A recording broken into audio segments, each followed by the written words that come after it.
আসসালামু আলাইকুম। Tips and tricks এর আজকের পর্বে আমরা দেখব কিভাবে ই পাসপোর্ট অনলাইন রেজিস্ট্রেশনটি করতে হয়। ই পাসপোর্ট অনলাইন রেজিস্ট্রেশন করার জন্য আমরা প্রথমে চলে যাব গুগল ক্রোম ব্রাউজারে অথবা যে কোনো একটি ব্রাউজারে। এই ব্রাউজারে গিয়ে গুগলে আমরা লিখব ই পাসপোর্ট বিডি, তাহলেই আমরা পেয়ে যাব ই পাসপোর্ট অনলাইন রেজিস্ট্রেশনের যে পোর্টালটি। তো আমরা ডাবল ক্লিক করে পোর্টালটি অন করে নেব। অন করার পর আমরা দেখব অনলাইন অ্যাপ্লিকেশন একটি অপশন আছে, সেখানে আমরা ক্লিক করব অথবা ঠিক নিচে আমরা দেখব অ্যাপ্লাই অনলাইন ই রেজিস্ট্রেশন বা রিইস্যু, সেখানে আমরা ডাবল ক্লিক করে ওপেন করে নেব। ওপেন করার পর আমরা একটা অপশন দেখব যে লেখা আছে are you applying from Bangladesh. যেহেতু আমরা বাংলাদেশ থেকে অ্যাপ্লাই করছি, সো আমরা এখানে ইয়েস দেব। তারপর আমাদের বর্তমান যে ডিস্ট্রিক্ট সেটা আমরা সিলেক্ট করব। ডিস্ট্রিক্ট সিলেক্ট করার পর আমরা পুলিশ স্টেশনটি সিলেক্ট করে দেব। সিলেক্ট করার পর দেখব আমাদের এখানে ঢাকা ইস্ট, অর্থাৎ আমার ঢাকা ইস্টের যে পাসপোর্ট অফিস আছে সেখানে গিয়ে আমার পুরা ডকুমেন্টগুলো জমা দিতে হবে। তো আমরা কি কি ডকুমেন্ট জমা দেব তা আমরা মনিটরে দেখে নিতে পারি। ওকে, সেই ডকুমেন্টগুলো আমরা কি কি দেব তা আমরা আবার শেষে আমরা দেখিয়ে দেব। তারপর আমরা কন্টিনিউতে ক্লিক করব। কন্টিনিউতে ক্লিক করার পর আমরা একটা ইমেল অ্যাড্রেস দিতে হবে এবং ইমেল অ্যাড্রেসের পর আমাদের একটা মোবাইল নাম্বার দিতে হবে। মোবাইল নাম্বারটি দেওয়ার পর আমরা ক্রিয়েট অ্যাকাউন্টে ক্লিক করব। ক্রিয়েট অ্যাকাউন্টে ক্লিক করার পর আমাদের জন্য একটা পাসওয়ার্ড চাইবে, তো আমরা একটা পাসওয়ার্ড দিয়ে দেব। পাসওয়ার্ড দেওয়ার পর আমরা দেখব, তারপর আপনি পুরো নামটি দিয়ে জাস্ট ক্রিয়েট অ্যাকাউন্টে ক্লিক করবেন। ক্রিয়েট অ্যাকাউন্টে ক্লিক করার পর আমরা চলে যাব স্টেপ 4 এ। স্টেপ 4 এ হচ্ছে অ্যাক্টিভ ই পাসপোর্ট অ্যাকাউন্ট, অর্থাৎ আপনি যে ইমেল অ্যাড্রেসটি দিয়ে আপনার ই পাসপোর্ট অ্যাকাউন্টটি খুলেছেন সেই ইমেল অ্যাড্রেসে একটা ভেরিফিকেশন কোড অর্থাৎ অ্যাক্টিভেশন কোড গিয়েছে, সেখানে আপনি চলে যাবেন। তো আমরা চলে গেলাম আমাদের মেইলে। তো দেখেন আপনার নো রিপ্লাই একটা ই পাসপোর্ট অনলাইন পোর্টাল থেকে আপনাকে অ্যাক্টিভেশন মেইল দিয়েছে, সেখানে আপনি চলে যাবেন। দেওয়ার পর এখানে একটা লিংক পাবেন আপনারা। জাস্ট দেখেন নিচে একটা লিংক আছে, এই লিংকে ডাবল ক্লিক করবেন। ডাবল ক্লিক করলে আপনার ই পাসপোর্ট অ্যাকাউন্টে অ্যাক্টিভ হয়ে যাবে। তারপর আপনি সাইন ইন করবেন ইমেল অ্যাড্রেস এবং পাসওয়ার্ডটি দিয়ে আপনি জাস্ট আপনার ই পাসপোর্টের অ্যাকাউন্টটি অ্যাক্টিভ করে নেবেন। অ্যাক্টিভ করার পর সাইন ইন দিবেন। সাইন ইন দিলেই আমাদের পরবর্তী ধাপটা শুরু হবে। এখন শুরু হবে আমাদের অ্যাপ্লিকেশন পার্টটি, অর্থাৎ আমি যে অ্যাপ্লিকেশনটা করব সেই অ্যাপ্লিকেশনটা এখন শুরু করব। অর্থাৎ দেখেন আপনি apply for a new passport, অর্থাৎ আমি যেহেতু নিউ পাসপোর্ট রেজিস্ট্রেশন করতেছি, সো আমি অ্যাপ্লাই ফর এ নিউ পাসপোর্টে ক্লিক করব। আপনার যদি রিইস্যু অর্থাৎ আপনার যদি পাসপোর্টের মেয়াদ চলে যায় অথবা আপনি যদি সংশোধন করতে চান, তবুও আপনাকে এখানেই ক্লিক করতে হবে। তো আপনি অ্যাপ্লাই ফর এ নিউ পাসপোর্টে ক্লিক করবেন। অ্যাপ্লাই নাও পাসপোর্টে ক্লিক করার পর আপনার চলে আসবে পাসপোর্ট টাইপ। একটা আছে অর্ডিনারি আর একটা হচ্ছে অফিসিয়াল। অর্থাৎ আমরা যারা সাধারণ মানুষ, যারা সরকারি চাকরি করি না, তারা হচ্ছে অর্ডিনারি, আর যারা সরকারি চাকরি করে তাহলে এটা হচ্ছে অফিসিয়াল। তো আমরা যেহেতু অর্ডিনারি, তা আমরা অর্ডিনারি সিলেক্ট করে সেভ এন্ড কন্টিনিউতে দিয়ে দেব। সেভ এন্ড কন্টিনিউতে দেওয়ার পর এখানে একটা অপশন পাবেন আই অ্যাপ্লাই ফর মাইসেলফ। আপনার যদি নিজে অ্যাপ্লিকেশন করে থাকেন তাহলে আই অ্যাপ্লাই ফর মাইসেলফ, অথবা আপনি যদি পরিবারের অন্য কারোর জন্য অ্যাপ্লিকেশন করতে চান তাহলে এখানে সিলেক্ট করার দরকার নেই। তো আমি ধরেন আমি নিজের জন্যই করছি, সো আমি অ্যাপ্লাই ফর মাইসেলফ দিলাম। আমার জেন্ডার কি, আমি ছেলে অর্থাৎ মেল দিলাম। যদি আপনি মেয়ে হন তাহলে ফিমেল দিবেন, আর আপনি যদি অন্য লিঙ্গের হন তাহলে আদার্স দিবেন। এরপরে আপনি দেখবেন আপনার পুরা নামটা অলরেডি চলে এসেছে, মোহাম্মদ সরকার। এটা হচ্ছে আপনি প্রথমে যেটা দিয়েছিলেন সেখান থেকেই সেটা নিয়ে নিয়েছে। আচ্ছা, আমি প্রথম সারনেম দিয়ে দিলাম। তারপরে হচ্ছে আমার প্রফেশন। আমি যদি প্রফেশন যাই হয়, আপনি ব্যাংকার হতে পারেন, ব্যাচেলর হতে পারেন, অ্যাডভাইজার হতে পারেন, আপনি যে কোনো একটা দিয়ে দিবেন। আমি একটা ব্যাংকার দিয়ে দিলাম। ধর্ম কি, আপনি যে ধর্মের শিখ সেই ধর্মটা সিলেক্ট করে দিবেন। তারপর আপনার নাম্বার দেওয়া আছে, আপনার বার্থ ডাটা যেহেতু আপনি বাংলাদেশি, তো আপনি বাংলাদেশ দিবেন। আপনি কোন ডিস্ট্রিক্টে জন্মগ্রহণ করেছেন সেই ডিস্ট্রিক্টের নামটা দিবেন। তারপর আপনার বার্থ অফ ডেটটা দিবেন। আমি এখানে র্যান্ডম একটা ডাটা দিয়ে আমার রেজিস্ট্রেশন করতেছি, সো আপনারা আপনাদের মতো করে দিবেন। এখানে আমার কোনো ডাটাই সঠিক নয়। আপনার সিটিজেনশিপ, অর্থাৎ আপনি যে বাংলাদেশের নাগরিক, সেই নাগরিকটা কিভাবে, বাই বার্থ, আপনার ডিসেন্ট হতে পারেন, মাইগ্রেশন হতে পারেন, বা ম্যারেজের কারণে হতে পারেন। সো আমি যেহেতু বাই বার্থ বাংলাদেশি, আমি বাই বার্থ বাংলাদেশি সিলেক্ট করে সেভ এন্ড কন্টিনিউ দিয়ে দিলাম। তো সেভ এন্ড কন্টিনিউ দেওয়ার পর আমাকে চলে এসেছে অ্যাড্রেস, অর্থাৎ এখানে দুই ধরনের অ্যাড্রেস আপনি পাবেন। একটা হচ্ছে আপনার পার্মানেন্ট অ্যাড্রেস, আর একটা হচ্ছে আপনার প্রেজেন্ট অ্যাড্রেস। আপনার পার্মানেন্ট অ্যাড্রেস এবং প্রেজেন্ট অ্যাড্রেস যদি একই হয় তাহলে আপনি একটা সিলেক্ট করে আরেকটাতে জাস্ট দ্যাট দিয়ে দিবেন। আর যদি আলাদা হয় তাহলে আপনি পুরোটাই পূর্ণ করতে হবে। তো আমি প্রথম ডিস্ট্রিক্ট দিলাম, ধরেন আমার ডিস্ট্রিক্ট কুমিল্লা, আমার গ্রাম মুরাদনগর, তারপরে আমার রোড নাম্বার ধরেন 14, আমার পোস্ট অফিস বাগিচাগাঁও, তারপর পুলিশ স্টেশন ধরেন দাউদকান্দি, আমি আমার একটা জাস্ট দিয়ে দিলাম। এই যে দেখেন, আপনার যদি দুইটা সেম হয় তাহলে এখানে টিক চিহ্ন দিবেন, সেম এজ, তাহলে আপনার হবে। আর যদি আপনি সেম এজ না হন তাহলে বর্তমান ঠিকানাটা আপনি জাস্ট এখান থেকে ঢাকা শাহজাহানপুর, ব্লক ধরেন ডি, পুলিশ স্টেশন, যেহেতু আমি শাহজাহানপুর আগে দিয়ে এসেছি, হ্যাঁ, তো আমার এখানেও শাহজাহানপুর লিখতে হবে। হ্যাঁ, তারপর হচ্ছে, ঠিক আছে। তো আমি এখানে দেখেন আমার কোন আরপিও, আমার যে পাসপোর্ট অফিসটা আরপিও, সেখানে আমি যাব, সবই সেভ এন্ড কন্টিনিউ দিয়ে চলে আসবো। দেন হচ্ছে আমার আইডি ডকুমেন্টস। এখন আমার ন্যাশনাল আইডি লাগবে। হ্যাঁ, এই যে এখানে একটু সাবধানে ইয়ে করবেন, আপনি যে এনআইডিটা দিবেন সেই এনআইডিটা অবশ্যই ভ্যালিড হতে হবে। নাম্বার 2, আপনি যখন এনআইডিটা প্রেস করবেন, কখনো কখনো 13 ডিজিটের হয়, কখনো কখনো 10 ডিজিটের হয়। আপনারা আগের যে এনআইডি কোডগুলা যেগুলো 13 ডিজিটের আছে সেগুলো যদি আপনি এখানে দেন তাহলে আপনাকে এনআইডি ভেরিফিকেশনের একটা কপি 100 টাকা লাগে, দোকান থেকে আপনি নিয়ে জমা দিতে হবে। এখানে আমি জাস্ট র্যান্ডম একটা আমার এনআইডি কার্ডের নাম্বার দিয়ে দিলাম। যেহেতু আমি আপনাদেরকে স্যাম্পল হিসেবে দেখাচ্ছি, সেহেতু আমি এখানে অনেক ইনফরমেশন ভুল দেখাচ্ছি, যাতে করে আমার ইনফরমেশন গুলো আপনারা না পান। এবং এটা কিন্তু আমি সাবমিট করার পর জাস্ট ডামি হিসাবে, ডেমো হিসাবে রাখবো, সো আমার কোনো প্রবলেম হবে না। হ্যাঁ, আপনারা অবশ্যই এই কাজটা করবেন না। আচ্ছা, এখন হচ্ছে yes I have a machine. আপনার যদি এমআরপি পাসপোর্ট থাকে তাহলে আপনি ইয়েস দিবেন। হ্যাঁ, এটা হচ্ছে কি, আপনি এমআর পাসপোর্ট যদি আপনি দেন তাহলে আপনার কি হবে, সেটা হচ্ছে আপনার আগের পাসপোর্ট যেটা আছে সেটা থেকে রিইস্যু হবে। আমি র্যান্ডম একটি এনআইডি নাম্বার দিলাম, তারপর আমি চলে যাব do you have any previous passport. আচ্ছা, আমরা যেহেতু নিউ পাসপোর্ট করছি তো আমাদের আগে কোনো পাসপোর্ট নেই, so I don't have any previous passport আমি ক্লিক করব। আর যারা মেয়াদ চলে গেছে বা হারিয়ে গেছে, যারা সংশোধন করবেন তারা অবশ্যই ইয়েস ক্লিক করবেন। ওকে, দেন আমি চলে যাব আমার ডাটাতে দেখেন আমার ন্যাশনাল আইডি প্রিভিয়াস ইএপি আমার যদি থাকে, এনআইডি ডাক, এখান থেকে আমি সব কিছু আমি দেখব। দেখার পর do you have passport other countries, আমার অন্য দেশের কোনো নাগরিকত্ব পাসপোর্ট যদি থাকে তখন আমি দেবো ইয়েস। যেহেতু আমার নাই সো আমি দেবো নো, আই ডিম। 7 কন্টিনিউ।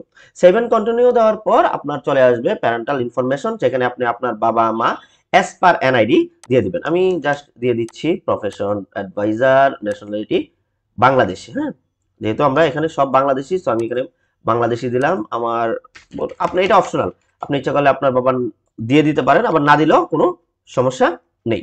তো আমি আমার মায়ের নাম দিয়ে দিলাম একটা, উনি হচ্ছে হাউসওয়াইফ, ন্যাশনালিটি বাংলাদেশি। হ্যাঁ, এনআইডি নাম্বার আপনার যদি দরকার লাগে আপনি দিবেন, আপনার যদি দরকার না লাগে আপনি দিবেন না। সো আমি এটা দেব না। তো আমার কোনো মানে গার্ডিয়ান নাই, আমি নিজে আমার নিজের গার্ডিয়ান। এটা অবশ্য লিগ্যাল গার্ডিয়ানের যে ইনফরমেশনটা সেটা অবশ্যই লাগে হচ্ছে যদি আপনি বাচ্চা হন, 18 বছর নিচে হন তাহলে লাগে, আদারওয়াইজ লাগে না, দেওয়াই ভালো। তো 7 কন্টিনিউ দিয়ে আমি পরেরটাতে চলে যাব। আমার ম্যারিটাল স্পেস যদি, এখানে একটা জিনিস আপনারা দেখেন, এখানে আপনি কি সিঙ্গেল, আপনি যদি সিঙ্গেল দেন তাহলে আপনার কোনো ডকুমেন্টস জমা দিতে হবে না। আপনি যদি ম্যারিড দেন তাহলে আপনাকে কাবিননামা অবশ্যই নিয়ে যেতে হবে। আপনি যদি ডিভোর্স হন তাহলে আপনার তালাকনামা নিয়ে যেতে হবে। আমি মেরিট দিলাম। মেরিট দিলে আমার আবার অনেক কিছু ফিল আপ করতে হবে, তো আমি এখানে জাস্ট সিঙ্গেল দিয়ে 7 কন্টিনিউ দিয়ে দিলাম। আমি জাস্ট আপনাদেরকে দেখাচ্ছি, যার কারণে অনেক ইনফরমেশন আমি মিসম্যাচ করছি, সো এগুলো আপনারা অবশ্যই করবেন না। আচ্ছা, এখন ইমার্জেন্সি কন্টাক্ট, ধরেন আপনি কোনো একটা বিপদে পড়লেন তাহলে সে কার সাথে যোগাযোগ করবে, সেখানে হচ্ছে আন্টি আছে, ব্রাদার আছে, তো আপনি যে কোনো একজনেরটা দিয়ে দেবেন। সো আমি এখানে আমার ব্রাদারেরটা দিলাম। ব্রাদারের নাম ধরেন কৌশিক, বাংলাদেশি, সে কোথায় থাকে, সে ঢাকায় থাকে, আমি ঢাকা দিয়ে দিলাম। তার ঠিকানা হচ্ছে Rampura road number, police station Agra দিয়ে দিলাম। দিয়ে জাস্ট পুলিশ স্টেশন আমি চলে গেলাম কি শাহজাহানপুর। দিয়ে আমি ইমেল অ্যাড্রেস দিতে পারি, ওনার মোবাইল নাম্বার দিতে পারি, দিয়ে আমি জাস্ট 7 কন্টিনিউ দেব। দেখেন আমি কিন্তু মোবাইল নাম্বার দেইনি, অর্থাৎ আমার কিন্তু মাস্ট বি মোবাইল নাম্বারটা দিতে হবে। হ্যাঁ, তো আমি এখানে আমার যে পরিচিত ওনার আমি মোবাইল নাম্বারটা দিয়ে দিলাম। ওকে, দিয়ে আমি জাস্ট 7 কন্টিনিউতে ক্লিক করব। ওকে, এখন হচ্ছে পাসপোর্ট অপশন।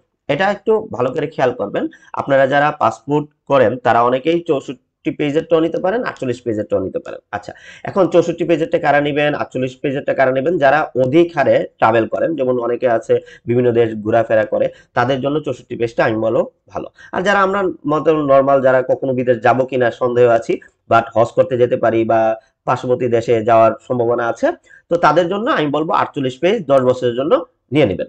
48 পেজ 10 বছরের জন্য যারা নেবেন তাদের প্রাইস পড়বে মাত্র 5750 টাকা। এটাই নেন, এটাই ভালো। 10 বছরের জন্য নিশ্চিন্তা, আর কোনো ভেজাল থাকলো না। 7 কন্টিনিউ দিয়ে চলে যাবেন। আমরা অবশ্যই এখন চিন্তা করতে পারি যে কি নিব, রেগুলার নেব না এক্সপ্রেস নেব।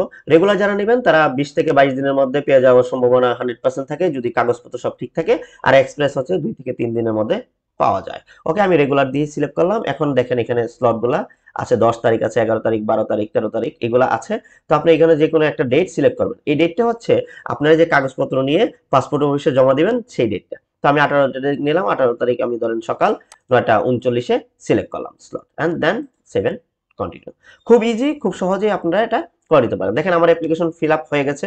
আপনারা পুরা ডিটেলসটা একটা চেক দিবেন, আবার দিয়ে দেওয়ার পর আপনারা জাস্ট দেখবেন আপনার যদি সব ঠিক থাকে, তাহলে আপনি এখানে দেখেন একটা ডিক্লারেশন ফর্ম আছে। আমি শপথ করে দিচ্ছি যে আমার যা তথ্য দেওয়া আছে সবগুলোই সত্য।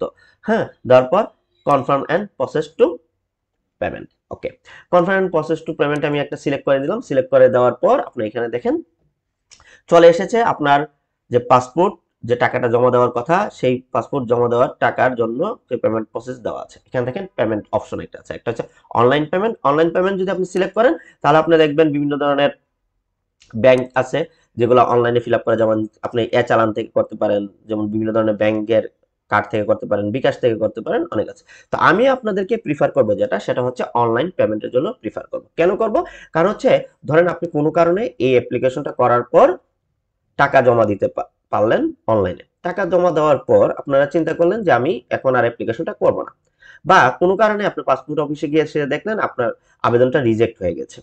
অনেক সময় হয় বিভিন্ন ধরনের প্রবলেমের কারণে আবেদন রিজেক্ট হয়। তো রিজেক্ট যদি হয়ে যায়, তাহলে আপনি এই টাকাটা না পাওয়ার সম্ভাবনা থাকে। আর অফলাইন পেমেন্টে যদি করেন, তাহলে আপনি পরবর্তী যে পাসপোর্টটা আবার আপনি অ্যাপ্লিকেশন করবেন, সেই অ্যাপ্লিকেশন করার সময় এই টাকাটা দিয়ে দিতে পারবেন। তো আমি চালানের মধ্যে অফলাইন পেমেন্টে করব। তো আমি অফলাইন পেমেন্টে চালানে কন্টিনিউ ক্লিক করলাম। ক্লিক করার পর দেখেন আমার পুরা অ্যাপয়েন্টমেন্ট শিডিউল হয়ে গেছে, অর্ডিনারি হয়ে গেছে। তো আমার খালি জাস্ট বাকি আছে কি, বাকি আছে আমার পেমেন্টটা। আচ্ছা, আমি এখানে ডাবল ক্লিক করে মোহাম্মদ শামসুদ্দৌলা সরকারি ক্লিক করলাম। ক্লিক করার পরে এই অপশনটা আমি এটাকে কি করব, ডাউনলোড করে নেব। ওকে, আমি এখন এটাকে ডাউনলোড করে নিব। আপনারা ইচ্ছা করলে ডাউনলোড করতে পারেন অথবা প্রিন্টও করে নিতে পারেন। এই যে প্রিন্ট করলাম, আমি প্রিন্ট যদি দেখাই, দেখেন আমার এখানে পুরো সামারিটা চলে এসেছে। এটা আপনার লাগবে, অবশ্যই লাগবে। হ্যাঁ, আপনি এখানে সেভ করে নেবেন, অথবা এই যে ডাউনলোড অ্যাপ্লিকেশন ফর্মটা, এটা আপনি ডাউনলোড করে নেবেন। আমরা এখন দেখে নেই, পেমেন্ট করার আগে দেখে নেই আমাদের কি কি ডকুমেন্ট লাগবে। ওকে, আপনার প্রিন্টেড অ্যাপ্লিকেশন সামারিটা, যেটা আমি একটু আগে দেখালাম, সেটা নিয়ে যাবেন। আইডেন্টি ডকুমেন্ট, যেমন এনআইডি, আপনি এনআইডি কার্ড মাস্ট বি নিয়ে যাবেন। প্রিভিয়াস পেমেন্ট স্লিপ অবশ্যই নিয়ে যাবেন। প্রিভিয়াস যদি থাকে, মানে আগে যদি পাসপোর্ট থাকে, সেই পাসপোর্ট কপিটা নিয়ে যেতে হবে। আপনি যদি সরকারি চাকরিজীবী হন, জিও বা এনওসি নিয়ে যেতে হবে। এডিশনাল ডকুমেন্টস হিসেবে যদি লাগে, যে আমি যেটা বললাম, যদি বিবাহিত হন তাহলে কাবিননামা, ডিভোর্স যদি হন তালাকনামা অবশ্যই নিয়ে যেতে হবে। আর অ্যাপ্লিকেশন ফর্ম যেটা আমি ডাউনলোড করলাম আগে, সেটা অবশ্যই নিয়ে যেতে হবে। এখন আমরা দেখবো চালানের মাধ্যমে কিভাবে ই পাসপোর্টের ফিসটা আমরা জমা দেবো। তো আমরা চলে যাব পাসপোর্ট ফিসে। পাসপোর্ট ফিসে আমরা চলে যাব। চলে যাওয়ার পরে যেখানে আমরা অনলাইন সিলেক্ট করেছিলাম, তো অনলাইন যদি আমরা সিলেক্ট করি ফর মাই সেলফ পেমেন্ট, আমি ক্লিক করব এখানে। জাস্ট ক্লিক করার পর ক্লিক হেয়ার। ক্লিক হেয়ার করার পর আপনি দেখবেন আপনাদের অনলাইন চালান ভেরিফিকেশন একটা কপি চলে এসেছে। সেখানে আপনারা আপনাদের একটা ডেট দিবেন। ডেট দেওয়ার পর এখান থেকে আপনারা আপনাদের ভেরিফিকেশনটা করে নিতে পারেন, অথবা আপনি যদি চান না আমি নিজের জন্য দেবো, তো আমি এখানে ক্লিক করবেন। ক্লিক করার পর অটোমেটেড ই চালান একটা অপশন চালু হবে। সেখানে আপনার পাসপোর্ট ফিতে সিলেক্ট করবেন। পাসপোর্ট সিলেক্ট করার পর আবেদন, এই পাসপোর্ট 48 পাতা, নির্বাচনের ধরন কত, নির্বাচন করুন কত, 10 বছরের জন্য। তো এখানে দেখেন আপনারা ব্যাচ এটা চলে এসেছে। আপনারা জাস্ট এখানে ওকেতে ক্লিক করবেন। ওকেতে ক্লিক করার পর আপনারা এখানে আপনাদের মোবাইল নাম্বার দিবেন, ইমেল অ্যাড্রেস দিবেন। ইমেল দেওয়ার পর আপনারা চলে যাবেন ব্যাংক অ্যাকাউন্টে জমা। যদি আপনারা ব্যাংকে জমা দিতে চান, তাহলে ব্যাংক অ্যাকাউন্ট নাম্বার ওটিসি তে চলে যাবেন। আর যদি মোবাইলে জমা দিতে চান তাহলে এখানে মোবাইলে ক্লিক করে নগদ অথবা বিকাশ অথবা রকেটে দিতে পারেন। ইন্টারনেট ব্যাংকিং এ সিলেক্ট করার পর এবি ব্যাংক, অগ্রণী ব্যাংক, অনেকগুলো ব্যাংক আছে, এখান থেকে জমা দিতে পারেন। কার্ড পেমেন্টে যদি চান তাহলে কার্ড পেমেন্টে ক্লিক করে আপনি debit card, visa card, master কার্ডের মাধ্যমে আপনাদের পেমেন্টটা জমা দিতে পারেন। তো এখানে সিলেক্ট করার পরে জাস্ট সেভ দিবেন, সেভ দিলেই আপনার পেমেন্টটা জমা হয়ে যাবে। তারপর আপনারা চলে যাবেন আপনাদের অনলাইন ভেরিফিকেশন, এখান থেকে আপনার ইচ্ছা করলে ভেরিফিকেশন করে নিতে পারেন। এখন হচ্ছে আপনাদের কি কি ডকুমেন্ট লাগবে, সেই ডকুমেন্টগুলো কি কি হবে সেটা আপনারা অনবোর্ড মানে ডিসপ্লেতে দেখতে পাচ্ছেন। এই কাগজগুলো অবশ্যই নিয়ে যাবেন জমা দেওয়ার সময়। আর অবশ্যই মনে রাখবেন আপনারা যারা অনলাইন অ্যাপ্লিকেশন করে পাসপোর্ট অফিসে গিয়ে জমা দিতে চান তারা অবশ্যই দালাল থেকে দূরে থাকবেন, দালাল লাগে না এখন। হ্যাঁ, আপনারা সকাল সকাল চলে যাবেন, সকাল সকাল চলে গিয়ে আপনার আমার ডিসপ্লেতে যে কাগজগুলো নেওয়ার কথা ছিল এই কথাগুলো দেখে নেবেন। প্রত্যেকটা কাগজ নিয়ে আপনারা চলে যাবেন কাউন্টারে, কাউন্টারে গিয়ে সিরিয়াল দিবেন। সিরিয়াল দেওয়ার পর আপনার যখন আসবে ডাক তখন আপনি গিয়ে আপনার প্রথম ভেরিফিকেশনটা করে নেবেন। যারা বনশ্রীতে আশেপাশে থাকেন বা রামপুরার আশেপাশে থাকেন তারা চলে যাবেন আফতাবনগর। আফতাবনগর গিয়ে প্রথমে আপনারা নিচতলায় সকল কাগজপত্র ভেরিফিকেশন করাবেন, তারপর 3 তলায় গিয়ে আপনারা এনআই 10 আঙ্গুলের ছাপ, তারপর হচ্ছে ফেস ভেরিফিকেশন, এগুলো দিয়ে আপনারা আপনাদের পাসপোর্টটা করে নিতে পারেন। আর পাসপোর্ট করার পরে আপনাদের 20 থেকে 22 দিন সময় লাগবে, পাসপোর্টটা চলে আসবে, কোনো টাকা টুকা দিতে হবে না। সো এই হচ্ছে আমাদের ই পাসপোর্টের পোর্টাল এবং খুব ইজি ভাবে আপনারা কাজটা করতে পারেন। তারপরে যাদের প্রবলেম হয় তারা কমেন্ট করবেন, আমি কমেন্টে আপনাদের প্রবলেমগুলো সলিউশন দেওয়ার চেষ্টা করব। অনেক সময় দেখা যায় অনেক ধরনের কারণেই পাসপোর্টটা লেট হয়। যেমন আমাদের মা বাবার নাম ঠিক থাকে না, এনআইডির সাথে পাসপোর্টের মিল থাকে না। অনেক সময় পাসপোর্টের সাথে আগে যারা পাসপোর্ট করেছেন তারা নতুনভাবে যারা আবেদন করতে চাচ্ছেন তাদেরও মিল থাকে না। যার কারণে অনেক সময় দেখা যায় পাসপোর্ট পেতে ডিলে হয়, অনেক সময় কিউতে রেখে দেয়। তো এই ধরনের অনেকগুলো অপশন থাকে, এই অপশনগুলো যখন দেখবেন তাহলে আপনারা আমাকে কমেন্ট করতে পারেন, আমি চেষ্টা করব আপনাদেরকে সমাধান দেওয়ার জন্য। এই ছিল আজকের ভিডিওতে। ভালো লাগলে অবশ্যই লাইক এবং সাবস্ক্রাইব করে নেবেন। আর আমার কোনো ইনফরমেশন যদি ভুল হয় বা মনে হয় যে আমি ভুল ইনফরমেশন দিয়েছি অবশ্যই কমেন্টে জানাবেন। মানুষ মাত্রই তো ভুল। আসসালামু আলাইকুম।